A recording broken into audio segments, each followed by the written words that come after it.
Okay, so welcome to lesson 4 of your bioenergetics unit of work. And now this lesson is a little bit different because it covers the required practical for this unit of work. So what we're going to do is we're going to walk through and show you some examples and model of how the required practical occurs. Obviously, because this is a home-based lesson, you're not necessarily going to be able to do the practical, but the lesson in itself should give you an idea of how the practical works and some of the important considerations of it.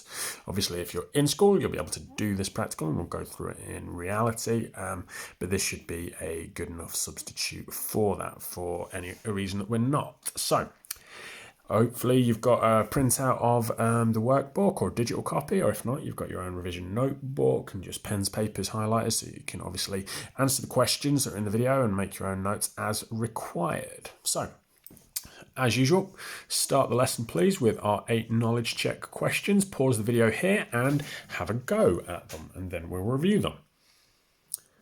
Right, hopefully you've paused the video and then had a go and now unpaused it. So if we just go through the answers nice and quickly, 4 factors that affect photosynthesis: CO2, H2O, light, and chlorophyll. Identify what would make these limiting factors. So any changes would affect the rate of photosynthesis.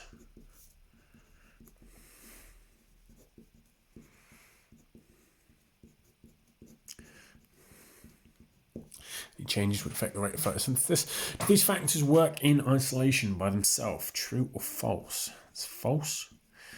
The 4 components needed for photosynthesis. Repeat question. Leave me answering those there. What does the term endothermic mean? So endothermic means to absorb energy from surroundings. Opposite of exothermic, reaction that gives out energy to the surroundings. What are the reactants of photosynthesis? The 2 things that react together: carbon dioxide and water. What are the products of photosynthesis? Oxygen and glucose, C6H12O6, chemical symbol for it. And what is an independent variable in an experiment? So it is the thing that changes during the experiment. Good. Right, now if we move on to the next page. So, as it says up the top, summary. Watch the following summary clip of the required practical investigation and make note of the control independent variables involved on your student notes page, or just on your any revision book that you're using, or just in the margins here. But remember that the independent variable is the thing that's being changed. The dependent variable is the thing that's being measured in the experiment, and control variables are the things that are being kept the same. So if you pause the video now and see in the description below the first video, video 1, go click on that hyperlink, watch it, and see if you can make some notes on the practical and note down what each of the variables for this practical are. Right, good. So hopefully you've done that and you've had a go. And if we just read through the next bit of text and just identify aspects of those variables. So it says you'll be investigating the effect of light intensity on photosynthesis in pondweed. Aquatic plants produce visible bubbles of oxygen gas into the surrounding water when they photosynthesize. These bubbles can be counted as a measure of the rate of photosynthesis. So the counting of bubbles is what we measure, which therefore makes our bubbles the dependent variable. Thing that's being measured. The effect of light intensity can be investigated by varying the distance between the pondweed and the light source. Varying the distance between the pondweed and the light source. So that is the thing that's being changed. So the distance from the light source to the pondweed is the independent variable. The closer the light source, the greater the light intensity, which means the greater the photosynthesis, or the rate of photosynthesis.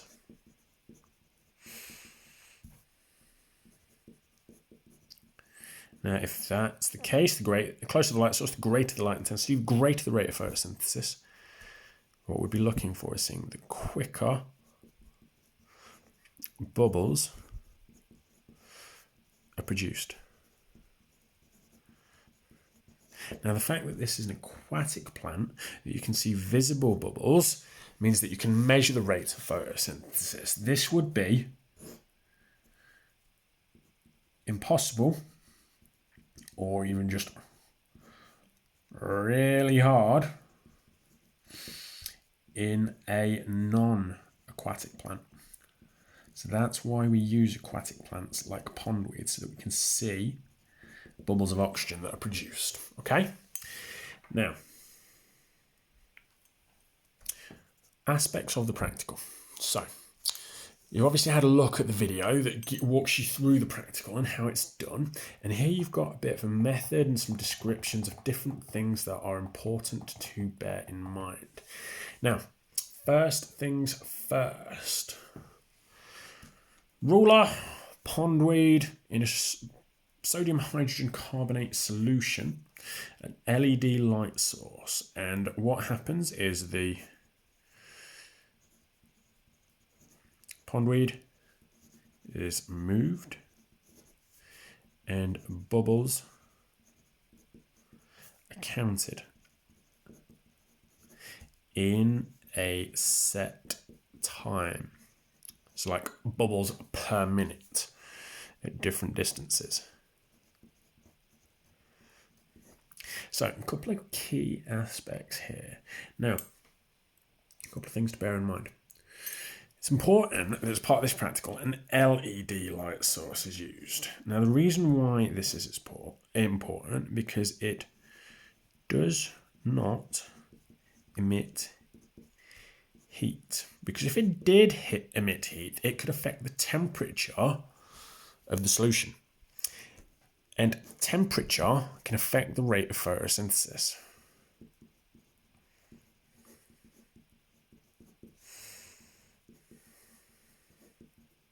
So by doing this, it makes temperature easier to control.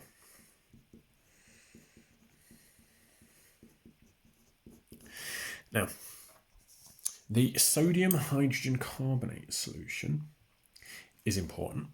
Now, the fact that it's at a specific concentration is really important because that means we can control the amount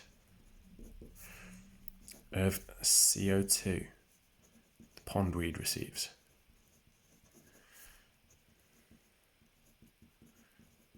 Because this solution is a source of CO2. So that makes it's another control variable. Now, set up test tube, put boiling tube at 10 centimeters away, fill the boiling tube with solution. Also, the volume of the solution needs to stay the same for a fair test. So that makes it another control variable.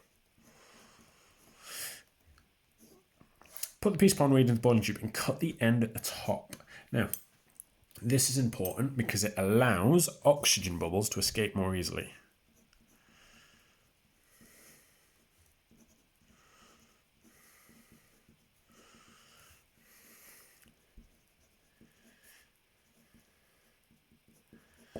Leave the boiling tube for 5 minutes. Now, the reason why this is important before you do any timing and counting is to allow pondweed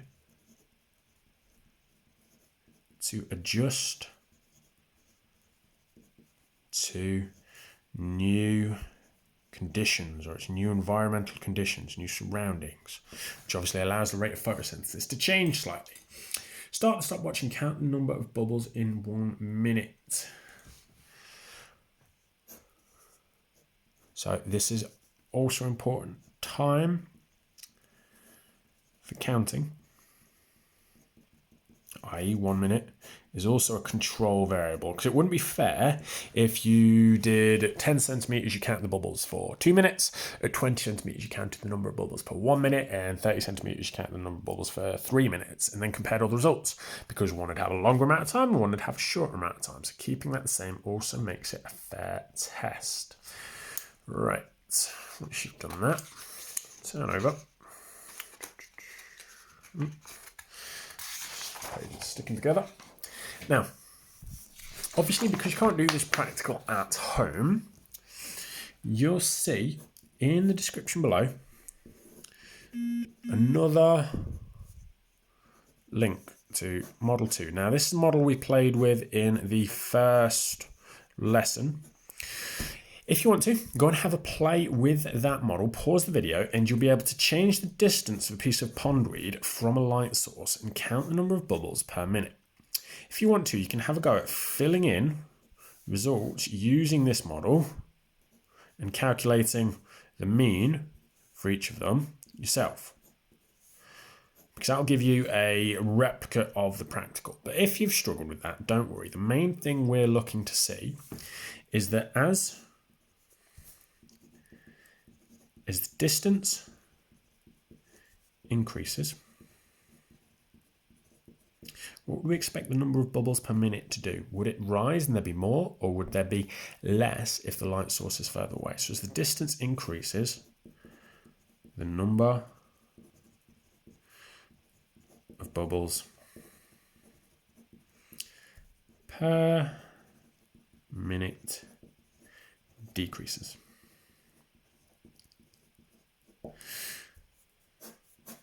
That one is important. That's the relationship that this practical is trying to get you to recognize when doing it, if you're playing with a model or whether you're actually doing it in class. So you can have a play with the model if you want by pausing the video and using the link in the description below. If not, you've got that relationship there to make sure you understand. Right, have a little look now at the checkpoint question. Light intensity, carbon dioxide concentration, temperature are 3 factors that affect the rate of photosynthesis. Design investigation to study the effect of light intensity on the rate of photosynthesis. Here's a list of some of the apparatus you might use. Desk lamp, pondweed, meter ruler, beaker, funnel. Design and investigation. That is code for a method, step-by-step method. What do you do to do this study? To study the effect of light intensity on the rate of photosynthesis. So if you change this, what happens to this? Which is the experiment we've just outlined. Here is a list of some of the apparatus, another word for equipment, you might use. Might is an important word. You don't have to. If you can justify it using other bits of equipment, that's fine, but it gives you some ideas as a starting point. So if you want to pause the video, and what this question is asking you to try and explain is writing out a method for the practical that we've just discussed. Pause the video, have a go, and then we'll go through the marks. Right, hopefully you've had a go at that. Hopefully you've come up with a bit of a method. So let's see what you'd get your marks for. So here's your method. So first step, you need to put your pondweed into test tube of, what solution have we used? Sodium hydrogen carbonate solution. Then put test tube into a beaker of water.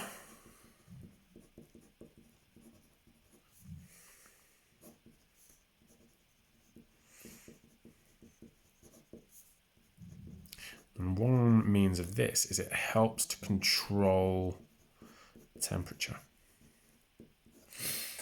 Place the beaker a set distance from the light source.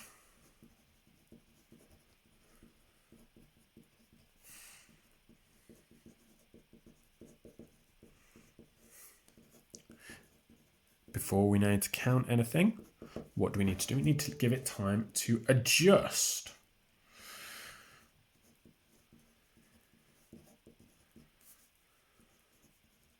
And as was mentioned in the method, leave for 5 minutes to adjust, acclimatize to new conditions. Count the number of bubbles afterwards that are given off.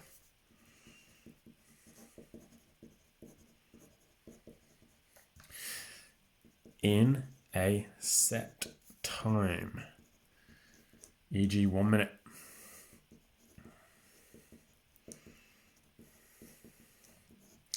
And then repeat at different distances.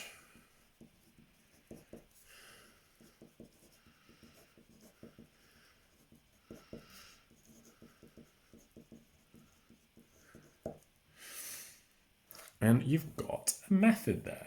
Good. Well done. So hopefully, if you've got any of those ideas, you'd be getting marks. If not, green pen your answer, check anything, make sure you've got the answers down, correct it. And then once you've done that, after having paused the video, go on to the final page of knowledge check questions, knowledge and application questions. So last thing, pause the video and have a go at these to finish off. Right, hopefully you've had a go and you've unpaused the video, so let's finish with these. What are the products of this reaction? This reaction is photosynthesis, so it's oxygen and glucose. Why use an LED light source? It does not emit heat, which might affect or change the temperature, which can affect the reaction. Why use an aquatic plant? So oxygen produced can be seen and quantified, which means counted. And we can measure the speed at which it's produced. Name the process used to produce the bubbles. Well, hopefully you figured out this practice was obviously about photosynthesis. Why do we need the pondweed to be left for 5 minutes before counting the bubble starts? So that it can acclimatize to new light intensity and photosynthesis can change.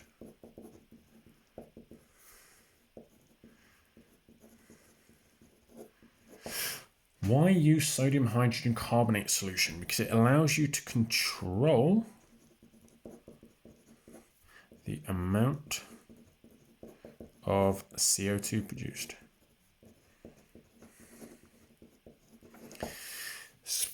It's just how the risk of burning can be reduced by using an LED light bulb, because it doesn't give out heat.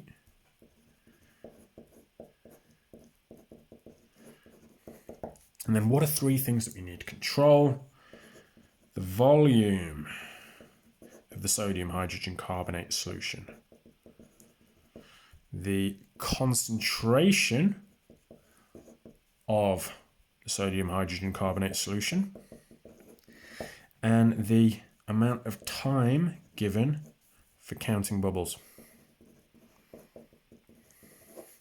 So there you go, with the videos in the description below, and those exercises give you a bit of an overview of the required practical for photosynthesis. So obviously, pause the video, answer any questions that you've got there, correct anything, green pen anything, see how many marks you've got, and then we have done lesson 4 of this unit. Well done.